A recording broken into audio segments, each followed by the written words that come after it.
What's up guys, and welcome back to more Pokemon Sun and Moon coverage, and today we are going to be talking about Mega Evolutions and Mega Evolution in general as a mechanic in game and how they could be in Sun and Moon. Now, we had no mention of it at all, literally zero mention of Mega Evolutions concerning Sun and Moon or Generation 7 so far, which of course has led some people to say like, oh, maybe it was just a Generation 6 thing, maybe they're going to get rid of it, maybe they just want to sort of keep Pokemon fresh every single generation, including a thing for that gen. So Generation 6, Megas, Generation 7, Alola forms, or regional forms, Generation 8, who knows, Hyper Evolutions, I don't know. That's what some people have come to. But of course, it would be very weird for Mega Evolutions to not return in these games, since they are such a big mechanic nowadays in everything.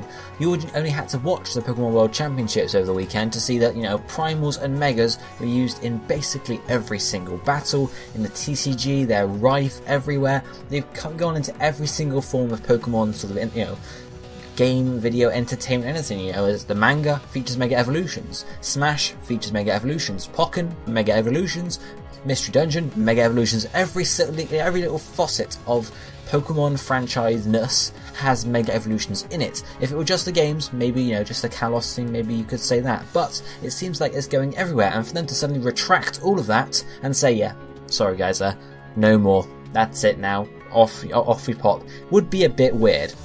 So it is still likely that Mega Evolutions do return in Sun and Moon, but how? We have seen no mention of it. Obviously we have the new Z-Move mechanic, or Z-Move mechanic, which seems to be sort of not replacing Mega Evolution, but maybe just another sort of mechanic to introduce. And we see we have a Z-Move Bracelet, or Z-Move Bracelet. Again, I'm not going to keep doing that. So, how does Mega Evolution fit into that? How can you have like a Mega Evolution bracelet when you've already got the Z-Move stuff? How does it fit in? Well, I'm going to go over a few different options they could turn to implement these Mega Evolutions in Sun and Moon. So, the first option, of course, is that they have an all-in-one mechanic. So, you see here you have your Z-Move bracelet. Basically, you could say it acts as a Mega Stone itself, or a Keystone itself. Obviously, remember Mega Evolution, you have a Keystone that the trainer holds, and then the Pokemon hold Mega Stones. So you could have a Keystone maybe built into the bracelet, maybe it's fitted onto the bracelet as well, so you have your Z-Move jewel on the top, and then you have a Keystone. Maybe at some point in the game, you get that as well, and you fasten it on. Maybe it's on the underside of the bracelet. Maybe it's just hidden art for the moment. We don't know, but maybe it's sort of built in to this bracelet, allowing you to use both Mega Evolutions and Z-Moves.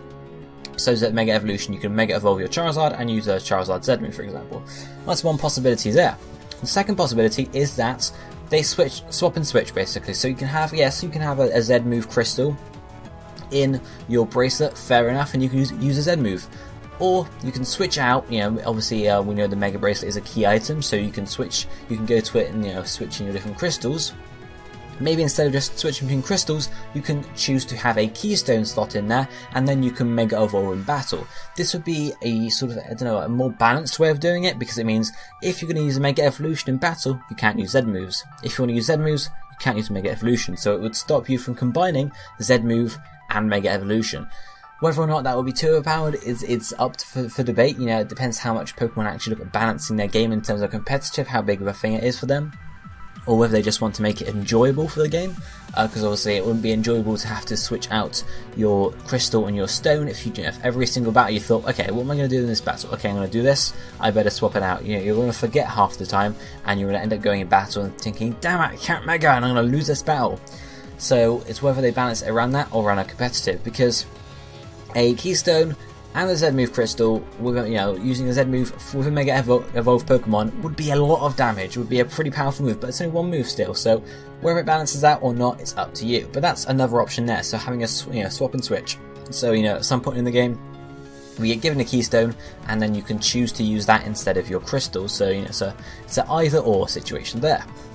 Or again, we could get a bracelet as well. You see your trainer currently wearing a Z-Move bracelet. Maybe later on in the game you also get a Mega Bracelet too to go alongside it. So they're not, very similar to the previous one. They're not switching out the Keystone with the crystals. You can literally have another bracelet. Whether or not you'll be able to wear two bracelets at once and be bling bling, who knows? Or whether it be a case again, do you want to wear your Z-Move bracelet or your Mega Bracelet? That might be another option there, but it's very similar to the last one, so I'm not going to spend too much time on it.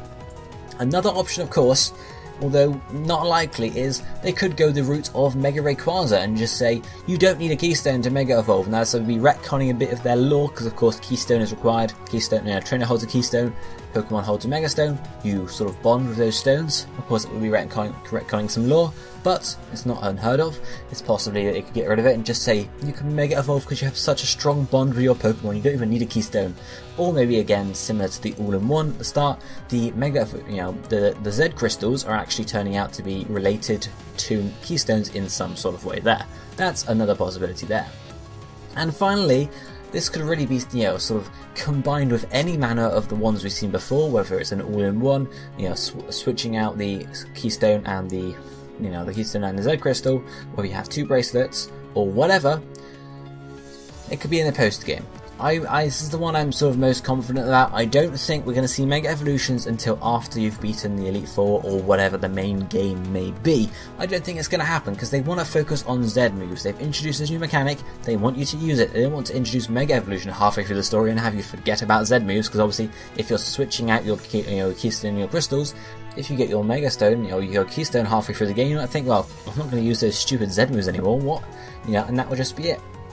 So I feel like it's going to be post-game, and of course there could be a post-game island or a few post-game islands, it's a possibility, who knows, where you could find Mega Stones on, or they could go the route of Oras, where after you, finish off the Kyogre and Groudon event, or whatever storyline event where you want to call it, you got more Mega Stones you could pick up around the region. Of course, it would be a case of there were no Mega Stones in Alola, but then the Sun monster or whatever, the Sun on the Moon legendary caused a meteor shower, possibly, who knows, and you got loads of new Mega Stones falling to the earth, very similar to in Oras, which would give you a good reason in the post game to go over and look, go over the whole region again. So traverse each island, have a search around each area for Mega Stones. So it will be another reason, a bit more post gameness. So obviously, we've been criticised, or the game has been criticised in the past for having shitty post games. X and Y is one. You can collect a few Mega Stones, cool.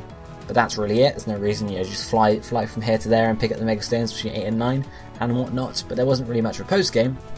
Having to traverse the whole of Alola again, maybe sent on a quest or a mission by Professor Kukui to collect all these Mega Stones, and then when maybe there's an event to do with that, maybe it's to do with Zygarde or Zinnia turns up, something like that is one possibility. But add a bit of extra post game if they're not adding any extra areas, which I'm unsure if they will or not.